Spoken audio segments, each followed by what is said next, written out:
ಸಿಂಹ ಮತ್ತು ಬಡ ಗುಲಾಮ.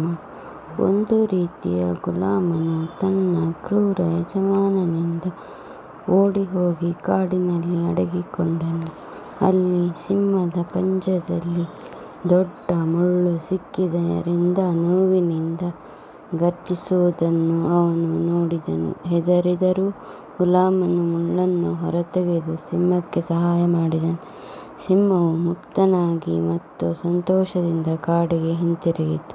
ನಂತರ ಗುಲಾಮನನ್ನು ಹಿಡಿಯಲಾಯಿತು ಮತ್ತು ಸಿಂಹದ ಗುಹೆಯಲ್ಲಿ ಎಸೆಯುವ ಮೂಲಕ ಶಿಕ್ಷೆಗೆ ಕಳುಹಿಸಲಾಯಿತು. ಆದರೆ ಸಿಂಹವು ಅವನಿಗೆ ಹಾನಿ ಮಾಡಲಿಲ್ಲ.